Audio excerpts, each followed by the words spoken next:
Hey, what is up, everybody? I am Gomer. That's the professor. This is Happy Hour in the Land, where we congregate with Northeast Ohio sports fans so we can talk to you.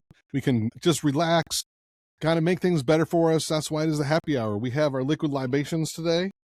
I have the Thirsty Dog Blood Orange IPA made here in Akron, Ohio. So this is I try to keep things local, but it's not every time, right? But I've never had this before. Blood Orange IPAs can go good, they can go bad. I'm interested to see how Thirsty Dog does it. I have faith in them because they're from Akron. But Professor, what are you drinking today? Well, let me just say, first of all, boy, that Blood Orange sounds pretty good, man. Blood Orange can go real good. Yeah, props out to Akron and you for supporting them. I am fashioning today an old fashioned with possibly the best glass that you can get, with a picture of me, the dog father, and my dogs Marty and Archie on them.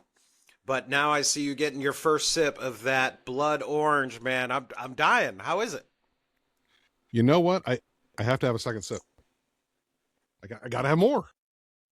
Need more data. I understand. Oh, that's good. That's good. You got me jonesing, man. Blood Orange IPA from Akron, Ohio. Well, here's to you, whoever came out and joined us. Thanks for joining us. Grab yourself a drink. It's bottomless. Appetizers are half off, so here's to you. All right. And like I said, we're gonna talk about some Northeast Ohio sports, commiserate, get things down, get things straight. We have lots to talk about today. Of course, there's the Browns coaching search out there right now. Still looking for our head coach to be the Browns. We can talk about baseball, talk about Guardians, what they're doing, baseball in general. And we also have a new segment that we're going to talk about about the dumb things that broadcasters say. So that's coming up in a little bit. But of course, we have to start off with the hot news of the day is still the Browns, right? Don't know who the head coach is going to be. Is it okay? Is it scary? Or should we be like, oh my God, the sky is falling. We don't have a head coach yet. Should we be that way?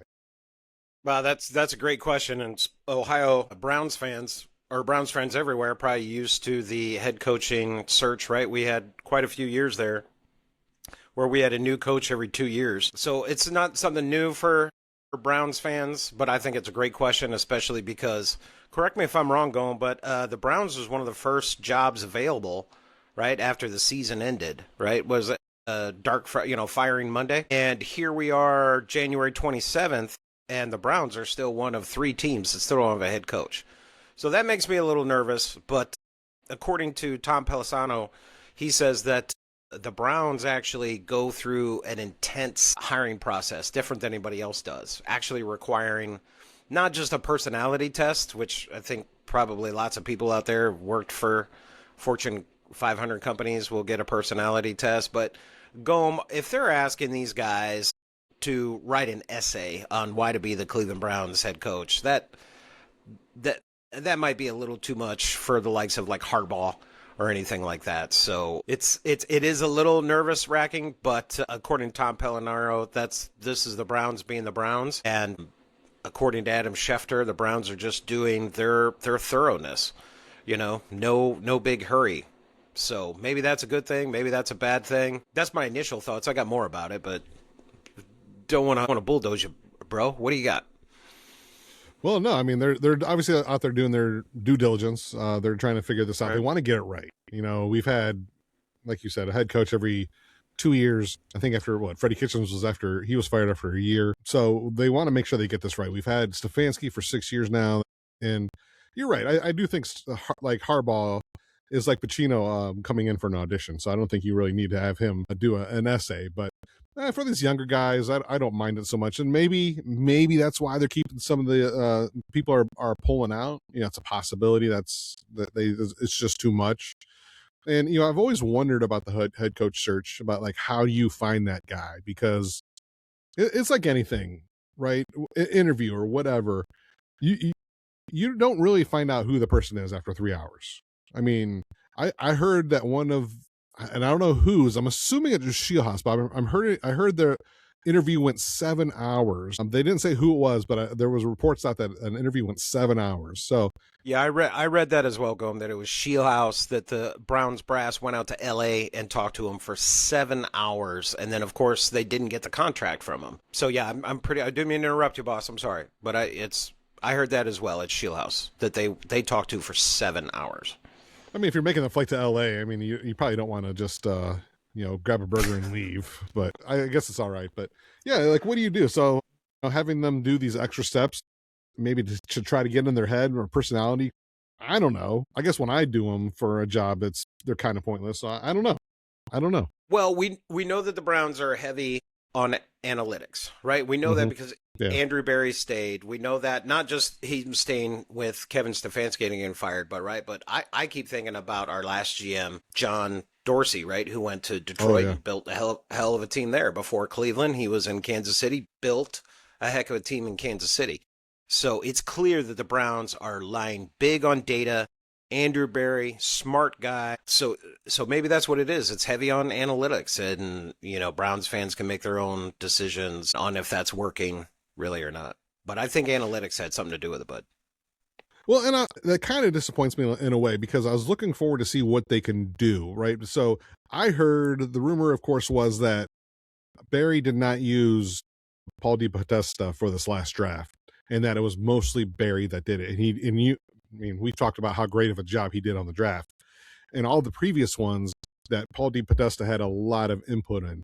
Now that he's gone, I was kind of hoping this. All right, Berry had a good draft. Maybe he'll pick a good coach too. So yeah. I'm hoping that he can kind of rely on that. Maybe a mix between the two. Of course, I think it has to be, because you need somebody that you get along with. You don't want somebody that you're constantly fighting with. So I think that I never understood Moneyball in Cleveland with Paul DePodesta being here. I never understood that. I think it's much harder. I think baseball makes sense. Moneyball makes sense. And I'm behind it 100%. But when it comes to football, everyone's doing something different. It's hard to measure one guy against another. Hard to get stats out of a offensive guard, I guess, or a defensive tackle. But I don't know. Sure, but how about momentum, Gome? How about momentum? How about the fact of human beings being inside basically a giant cereal bowl, right, with 60, 70, 80,000 people screaming at them, not to mention the millions of people that are watching, from home. And, I was watching The Replacements the other day, right? Great movie. Keanu Reeves, Gene Hackman, wonderful movie. State. From the Ohio State, that's right. But right, there's that part in there where the cheerleader girl's telling him how, the one player broke up with his girlfriend, has been drinking and has been on a booze. There's a reason why head coaches are paid millions of dollars. You have to be a leader of men while still wrestling cats. You know what I mean? I think there's a lot to it. And maybe the Browns are doing their due diligence. Maybe they're heavily on data analytics. But if I'm hearing you correctly, Gomer, maybe we're finally finding maybe that middle ground. Oops, sorry about that. But we're finding that middle ground, right? Are we too much data analytics? Like you said, if Paul DePodesta was involved in the last few drafts, except for the last one, then you know what I'm going to say, Gomer, that Paul DePodesta was part of the problem. Andrew Berry had that good of a draft. They are considering it to be the best rookie class of the draft. And now we got two in the first round. I'm actually excited. I think there's something to be excited about there. I don't mean to bury the lead about what you were saying, but I am excited about some draft picks, but worried about the head coach. How do you feel about, because all that praise to Andrew Berry, Gome, to say it seems like Andrew Berry is looking for that offensive guy. Right? And in fact, reports are that Andrew Berry really did like Shieldhouse, pardon me, but that the owner seems to be up and down on this. So I don't know. I think there's a lot of components. I'm a little nervous, but of course, if we get the right guy, it'll be worth it. But who do you think is the right guy? What is the perfect? What's the dream scenario, man? If I gave you the keys to the kingdom, Gome, what's the dream scenario? That's a great question. I think the dream scenario, and I actually heard that this is a possibility, is that Shieldhouse comes on board in either the head coaching position or an offensive coordinator position, because he's just a passing game coordinator for the Rams right now. So like getting a promotion to offensive coordinator would still be something. but Oh yeah. teaming him and Schwartz together is kind of the dream scenario. I know you said the owner is unsure, but I know the owner Haslam really likes Schwartz. He really likes him, and why not? I mean, they've been together for so long, and like I've said about Schwartz in the past, that he took an 0-16 team and turned them into the playoffs in just a few years. So I like Schwartz. I like Shieldhouse. Yeah, I'm not a big fan of Munkin. Oh yeah, Nudinsky pulled out, so he's no longer part of the equation anymore. But I like that scenario where we can keep Schwartz and then also pick up Shieldhouse, and however you want to separate the duties between the two of them. I like having them both. Okay, so I hear what you're saying because Shieldhouse he's got this offensive mind, right? And that's clearly what the Browns are missing. And I also hear you that Jim Schwartz turning around a team. You're talking about Detroit, right? Was 0-16 and turned them around when he was head coach there for a little bit. Yeah. Right, and I agree with you. He's had head coaching experience. That makes me a little nervous about Steelhouse being so young. But if I'm hearing you correctly, an offensive coordinator position in Cleveland under Jim Schwartz would be a promotion for him. I mean, that's what I've heard someone else say that, and again, I don't know what he's looking at. If he wants to, if he'd want to stay where he's at with the Rams, if he doesn't get the head coaching job, like Udinsky, he pulled out because I think that he just wanted to keep his job where he was at. He was comfortable with there, and that's fine. But I don't know. It all depends on how he feels. If interviewing for a head coaching job and only getting an offensive coordinator, it might be a letdown. You don't know what's going on inside his head, but that's if we hire him and keep Schwartz, I'm cool with that too. Either way, vice versa. I'm okay with either one of them. Well, I hear what you're saying. That offensive young mind with the experience of with the experience of Jim Schwartz, especially on the defense, that does sound like a dream scenario. And you know what? That's what I'm going to go forward with right now.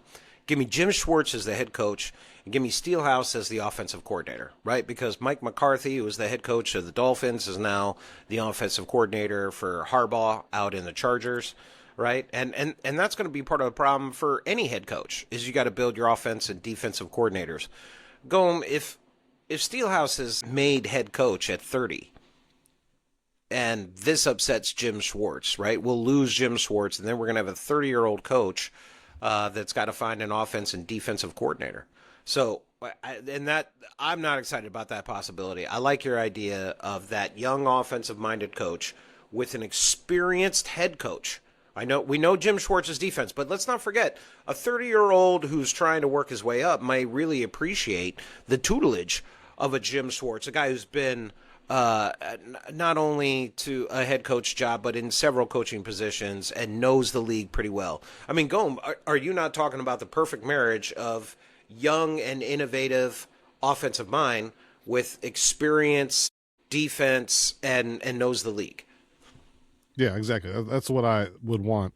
And that's why, even if Shieldhouse is the head coach and he can learn from Schwartz and Schwartz is open to it, again, it's all conversations that they have to have with these people, but to see if they're comfortable with it. And hopefully that was part of the interview, but. And maybe that's why he didn't sign, right? Because if I hear you correctly, you're saying, listen, the perfect marriage is this guy with Jim Schwartz. And if the owner does like Schwartz so much, right? And maybe he's got something here. Do we want to interview Jim Schwartz for the head coach more than once and say he doesn't get it, but they're going to give him to some 30-year-old and expect Jim to be happy? Again, I love how you always put that we don't know what these guys are thinking. Mike McCarthy, right, the coach of the Dolphins who just left for L.A., his wife is from Southern California. So I was hearing between the lines, right, that might have been part of the reason why he chose Southern California. Literally, his wife is there.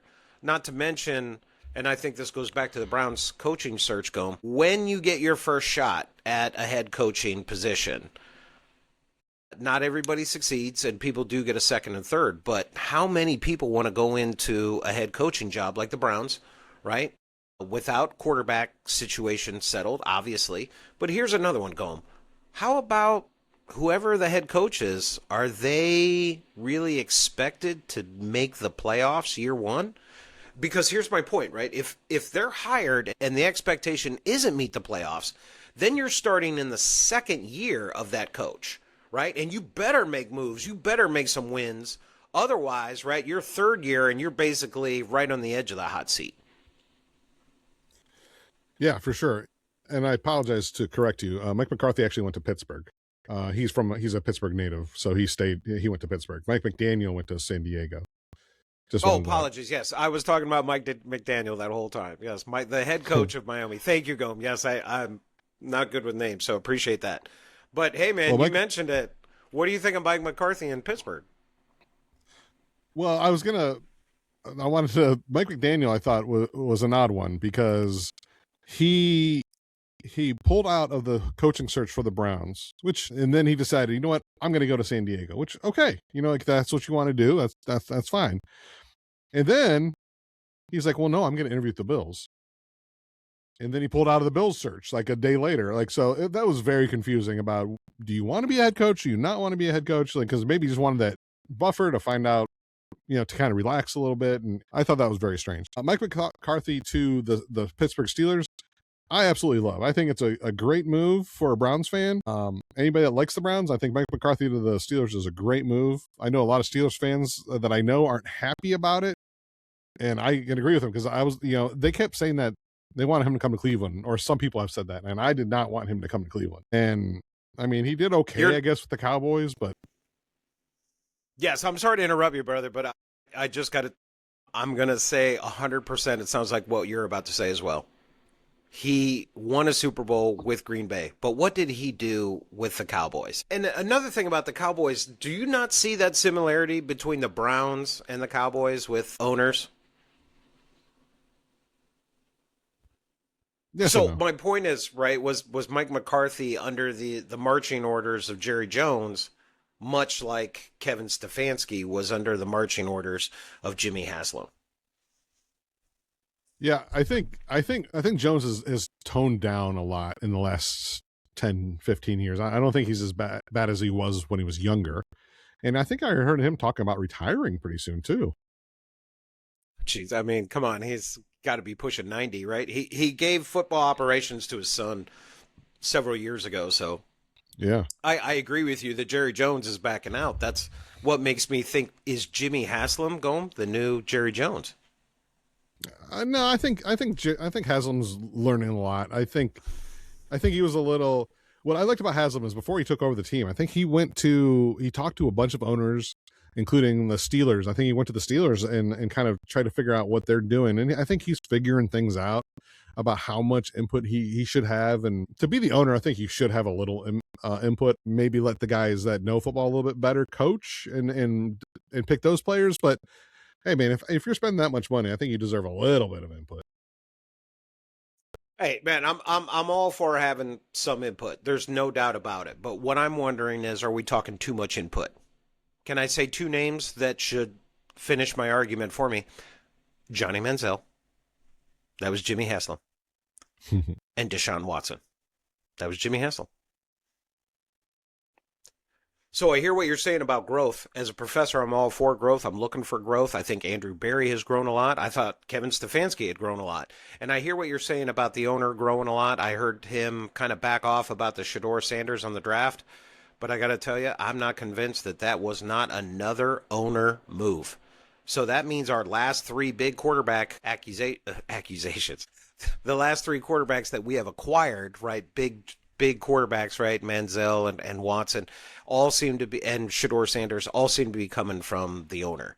And that is what Tony Grossi on the Daily Grossi said today on Tuesday, January 27th, is that the Browns have interviewed a lot of people, and it seems like it's the owner who is dragging his feet. Now, I got to tell you, if it's Shieldhouse with Jim Schwartz, I don't care how long it takes. Get those two guys together.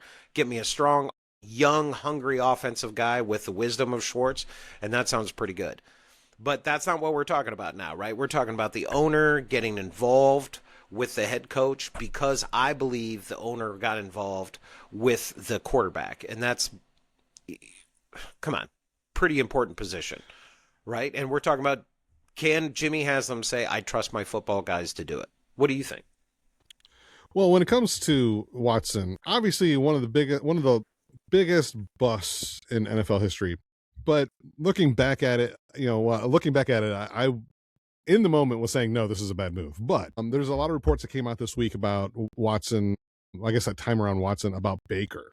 There was a lot of talk about how immature Baker was and that he was behind the scenes really just kind of a diva, right? Like kind of arguing with people. There was a reporter saying that he walked down the hallway and Baker was laying into one of the VPs for the Browns in the hallway, and that they were just kind of done with him being as immature as he was, and that they wanted to move on, and they weren't really looking at him from the football aspect, and so they went for Watson. And on paper, man, Watson should have worked. It was a home run. They swung for the fences because he was a Pro Bowl quarterback. They thought it was a can't miss. It was a miss. It was a huge swing and a miss. It was a Casey at the bat swing and miss. But hey, they went for it, and especially like I said, hearing all the reports about Baker and how immature he was, and this last week didn't really help himself with tweeting out about Stefanski going to the Falcons. I don't think that was a great move about how I haven't heard from you since I left, and you threw me out like I was a piece of garbage, and I don't know, that was not okay in my opinion. I know Joe Thomas came back and hit him with hey, the phone works both ways sort of thing. And Stefanski, I don't know if you saw this today, in his press conference took the high road and just said, you know what, I love rivalries, but I love Baker as a person and a player, and he kind of left it at that. And I like Stefanski taking the high road on that. But kind of hearing about how Baker was immature back in the day, starting to make sense to me a little bit about what they did and why they did it. No, absolutely. I remember Chris Mortensen, right? Great reporter, Philadelphia Eagles reporter, right? I think he was one of the first ones that broke the news that the rumors from Cleveland about Baker, when Baker was still here, was the phrase I always remember, Gomer, is, quote, the adult in the room, right? The Baker was just not the adult in the room, and we hear things about Baker not returning phone calls and stuff like that. Again, folks, this is all hearsay and rumors. I don't have anything against Baker personally. In fact, I loved the fact that he came in on that Thursday night, beat the Jets. We opened the Bud Light cooler, right, so everybody could get that Bud Light. But what's not rumors going about Baker? 4 teams in 4 years. Mm-hmm. 4 teams in 4 years as a number 1 overall draft pick. And if I hear you correctly, Bud, you and I are not saying anything about Baker's skills, right, on the field. You said it was all off the field, and that's what I heard as well. It was the Baker, you're not acting like an adult, and if you're not going to return the phone call, then you should not be surprised that the Browns are going to explore other options. And, of course, that's what I heard, that once Baker found out the Browns were looking in Watson, Baker just kind of washed his hands of it. But I'm going to go back to Baker. You're very, very talented. I wish you nothing but the best in Tampa and the rest of your NFL career. But I'm with my friend Gomer here. There was some immaturity, right? And a lot of different sports writers have talked about it. And I know that's a lot of hearsay. But Gomer, one thing that is not hearsay, numbers don't lie. 4 teams in 1 year. As great as he was for the Rams to come in and win that Thursday night game, the Rams didn't keep him. As good as he was, the Panthers didn't keep him. Right? He had to find the perfect system in Tampa Bay. And with Mike Evans, right? A phenomenal Pro Bowl, maybe Hall of Fame wide receiver. And when you look at Cleveland, I think my Browns fans out there know where I'm going with this.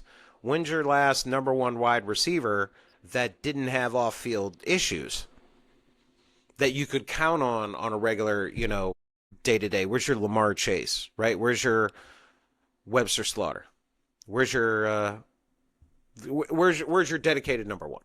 So I think that's part of Baker. You brought up a lot, and I do remember Baker being the adult in the room. I hear what you're saying. The Deshaun Watson thing was just unfortunate timing with unfortunate people, and I'm with you, Gome. On paper, I was a little nervous about it, but on paper, it looked like a great trade. But here we are saying we are still suffering from it. I think Kevin Stefanski got Watson burnout, and now we have to find a new coach and compete against 9 other teams, right? And so far, we're not doing that well, unless we get the combo that we're looking for. Gomer, what's your feeling that doesn't matter who it is, boss? What's your feeling on will they get it right? Well, I apologize. Just to touch on Baker again, real quick, because you were talking about Baker Please. for so long.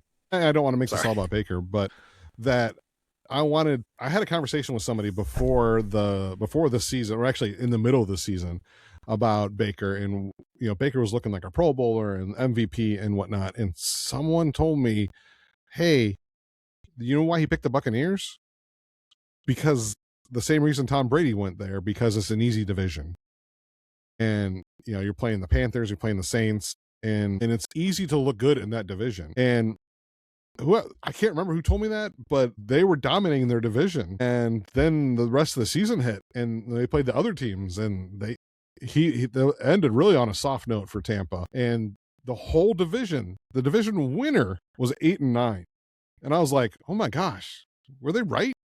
I mean, Baker was his Bucks were 8-9. They lost the tiebreaker, didn't make it in the playoffs, but I was just holding on to that conversation the whole year. Where every time I watched the Buccaneers play, and then watch them finish 8-9, the whole division finish 8-9. I just thought that was outstanding. I apologize. Yeah, I didn't want to make it too much about Baker, but no, but we're talking about Andrew Berry. We're talking about analytics. We're talking about why are the Browns still not having a coach, right? And are they relying too much on analytics? I think you've got great points, my friend. And hey, man, I don't think you and I have talked about Baker, so get it off your chest, man. It sounds like you and I are once again on the same page. Amazing talent, but there are more. It's more than just talent when it comes to the NFL and it comes to leading a franchise. And Gomer, if you're telling me that Mayfield is yelling at vice presidents walking down the hallway before he's got his big, I mean, again, just rumor. Gomer, would you want to pay him like a franchise go right? Because that was the problem the Browns were facing. Like, if we pay him, we have to pay Tua. The Browns didn't want another Tua situation where they sign him for this big contract and a year or two later realize it's not going to work. Yeah. Well, I mean, when you have the face of your franchise, right? You want him to be good on the field and off the field, and I think Baker was presenting that front to off the field, but maybe they were afraid that was going to get out, that he wouldn't become, that something would happen, he would be booed at home and say the wrong thing, like who did that, Manziel? Yeah. I don't doubt it. And by the way, when I say Watson was good on the paper, I meant football only. I didn't mean any of that off the field stuff.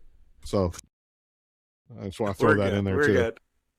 But talking about how long the Browns are taking, and they had to wait until yesterday to fulfill the Rooney Rule, and then you almost thought you might hear something right away from there. But maybe we were hoping that we hear something today. Hopefully, sometime very quick that we hear something. But hopefully, they're going through the process, trying to figure out who the right person is. Is it Schwartz? Is it Shieldhouse? Is it a combination of the two? I certainly don't know. I haven't spent 7 hours with him talking to him, but I'm hoping it's a combination of the two. Maybe Schwartz in, Shieldhouse OC. We don't know.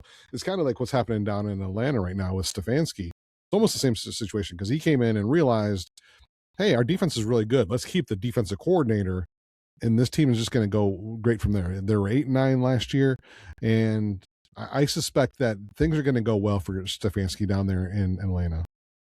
There's even more there for Atlanta, right? Kirk Cousins was with him in Minnesota when Stefanski was in Minnesota, so they know the terminology, right? Also, I heard that